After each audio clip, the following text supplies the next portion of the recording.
Bonsoir, bonsoir les enfants, bonsoir les parents. Oula, c'est déjà le moment du dodo, et le moment donc de l'histoire. Ce soir je vais vous raconter une histoire insolite, une histoire assez abracadabrante, une histoire bizarre, une histoire capillotractée quoi. Cette histoire s'intitule Le bonhomme de sable.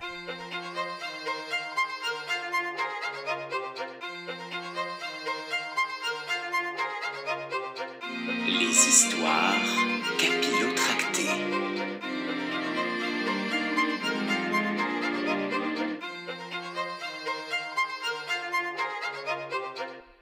Un matin d'octobre, assez doux pour la saison, une petite fille vint se balader sur une plage de Normandie. Bon, pas toute seule, la petite fille, hein, avec ses parents. C'était un week-end où tout le monde avait envie de changer d'air. Et l'air marin est réputé pour ses bienfaits, c'est bien connu. Nine, c'est le prénom de la fillette, adorait le sable. Elle construisait toujours avec son papa des choses incroyables, des châteaux, des royaumes entiers.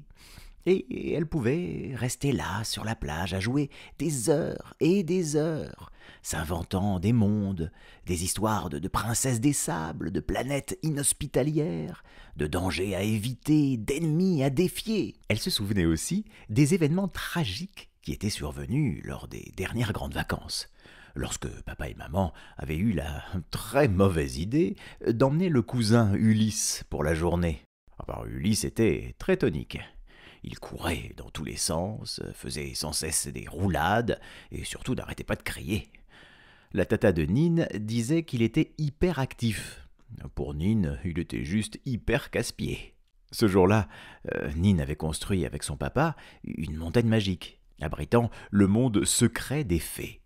Eh bien, sans la moindre hésitation, dès que l'œuvre de sable fut achevée, Ulysse piétina le tout sans autre forme de procès.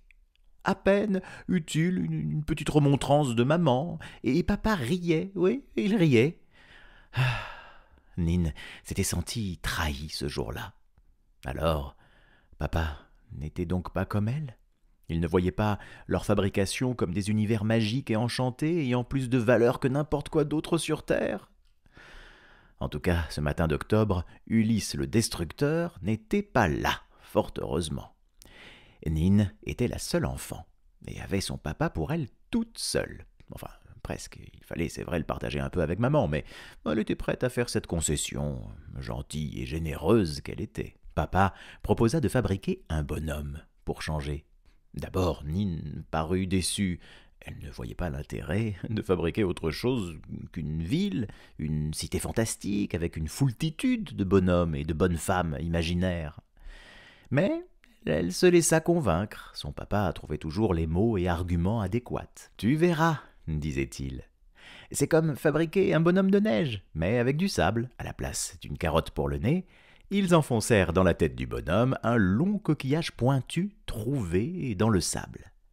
2 petits coquillages, tout ronds, pour les yeux, et 2 couteaux pour les bras. Alors, pas des couteaux de cuisine, hein, les enfants, non. Ces délicats coquillages que Nine adorait faire craquer sous ses pieds en marchant sur la plage à marée basse. Ce moment où on trouve des trésors incroyables gisant là, sur le sable. Finalement, Nine était ravie. Ce bonhomme était splendide. Elle joua longtemps avec lui, sortant sa plus belle vaisselle de dinette et buvant le thé avec lui, mangeant des cupcakes délicieux, discutant de choses et d'autres, de la pluie et du beau temps. Au moment de partir, car la marée commençait sérieusement à monter et qu'il fallait déguerpir pour ne pas être enseveli par les eaux, Nine crut voir une larme couler le long de la joue du bonhomme.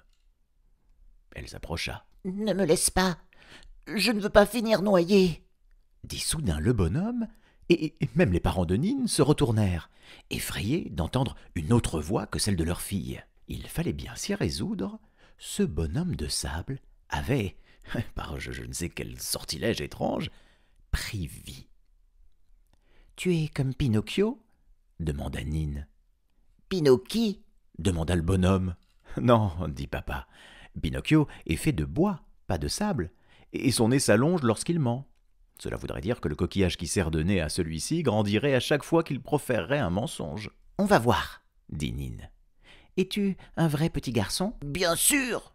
Répondit sans hésiter le bonhomme de sable, sans pour autant que son nez ne s'allonge. Il ne ment pas, Dit soudain maman. il est persuadé que c'est un véritable enfant. Pour lui, cela ne fait aucun doute. Quand on se persuade suffisamment fort de quelque chose, même si dans l'absolu ce n'est pas vrai, eh bien, cela devient réel. Et c'est une croyance.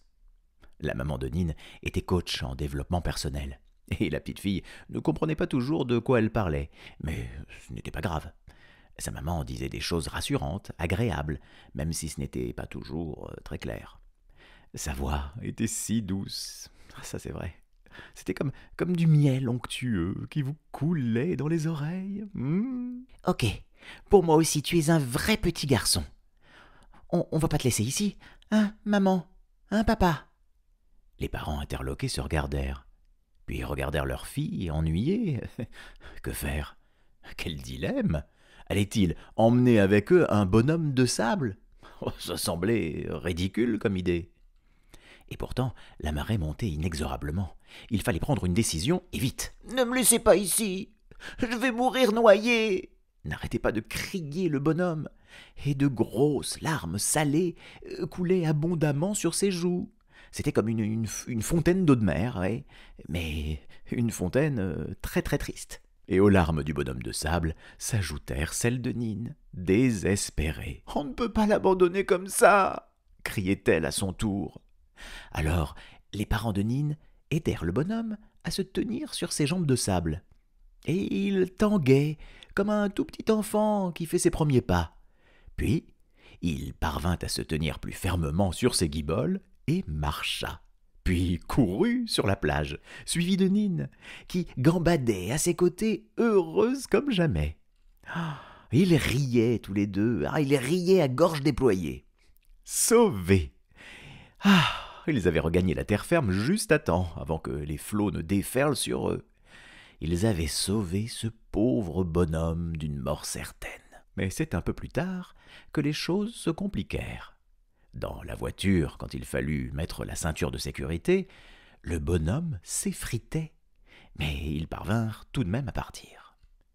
Sur l'aire d'autoroute, pour remettre de l'essence et faire la pause pipi, le bonhomme perdait régulièrement du sable. Les employés râlaient. « Oh, vous nous mettez du sable partout! On voit que ce n'est pas vous qui faites le ménage !» Sur la route, le bonhomme avait trop chaud et ouvrait la vitre. Du sable s'échappait et atterrissait sur le pare-brise des voitures derrière, manquant à un moment même de faire un accident. Quand ils rentrèrent à la maison, même problème. La gardienne de l'immeuble pestait de voir du sable partout, dans le hall d'entrée, dans les escaliers, et puis après, dans l'appartement. C'est maman qui n'était pas contente de passer le balai derrière en permanence. Nine, étant une gentille fille très serviable, se proposa d'aider pour garder avec elle le bonhomme. Et son papa lui avait offert une petite balayette qu'elle prenait tout le temps partout avec elle. Elle rêvait que ses parents adoptent le bonhomme, qu'il devienne son petit frère. Mais même si au fil des jours, Nine y mettait du sien pour que l'appartement soit propre, le bonhomme devenait de plus en plus petit, car il perdait sa substance, jusqu'au jour où il disparut complètement. Ce fut un drame terrible dans la jeune vie de Nine, qui pleura beaucoup. Elle fut très triste, jusqu'au jour où ses parents, rayonnants, annoncèrent à leur fille qu'elle aurait bientôt un petit frère. Eh oui, sa maman attendait un bébé. Et puis Nine se rendit compte que le bonhomme de sable n'avait pas totalement disparu, car on ne se débarrasse pas du sable aussi facilement. Il y en avait qui traînaient toujours sur le sol de la voiture, dans les coins de l'appartement, dans les poches des manteaux. Nine parvint à en récupérer suffisamment pour en mettre dans un petit sac de tissu, comme ceux dans lesquels on met de la lavande et qui fait sentir bon le linge propre dans les placards. Eh bien, elle garda sous son oreiller son petit sac de sable et faisait, toutes les nuits avant de s'endormir, un vœu, toujours le même. J'espère que mon petit frère sera aussi gentil que toi, bonhomme de sable. » Et elle collait à son oreille le long coquillage qui avait servi de nez au bonhomme et qu'elle avait précieusement conservé. Et elle entendait la mer, le bruit des vagues, Et repensait à ce merveilleux week-end en Normandie avec ses parents. Puis, une nuit, elle entendit la voix du bonhomme dans le coquillage, qui lui parlait comme dans un talkie-walkie. « Fais de beaux rêves, jolie petite Nine. Et ne t'inquiète pas, j'ai transféré toutes mes qualités dans le bébé que porte ta maman dans son ventre. Sauf que lui ne sera pas en sable. Aucune chance qu'il ne se désagrège. » Et sur ces paroles, Nine s'endormit paisiblement, rêvant qu'elle courait joyeusement sur la plage avec son papa, sa maman et un petit garçon dont elle ne parvenait pas pour l'instant à distinguer les traits. Bonne nuit les enfants, à bientôt pour une nouvelle histoire, capillotractée bien sûr.